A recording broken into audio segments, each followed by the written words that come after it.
Jeshi la Israel limesema kuwa limeanza kufanya mashambulizi katika maeneo ya kusini mwa Lebanon, likieleza kuwa hatua hiyo ni jibu kwa kile lilichokiita ukiukaji wa wazi wa makubaliano ya kusitisha mapigano yaliyofikiwa kati yake na kundi la Hezbollah. Kwa mujibu wa jeshi hilo, mashambulizi hayo yamelenga maeneo yanayodaiwa kutumiwa na Hezbollah, huku likisisitiza kuwa litaendelea kuchukua hatua za kijeshi endapo kutakuwa na vitendo vinavyohatarisha usalama wa raia wake. Hadi kufikia wakati wa kutolewa kwa taarifa hiyo, kundi la Hezbollah halikuwa limetoa tamko lolote kuhusu mashambulizi hayo wala kujibu tuhuma zinazotolewa na Israel.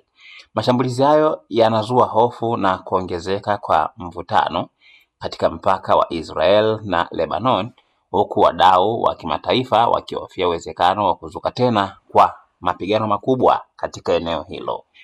Kwa undani wa taarifa na taarifa zingine, usiache kusubscribe channel yetu ya YouTube ambayo inasomeka Dodoma TV.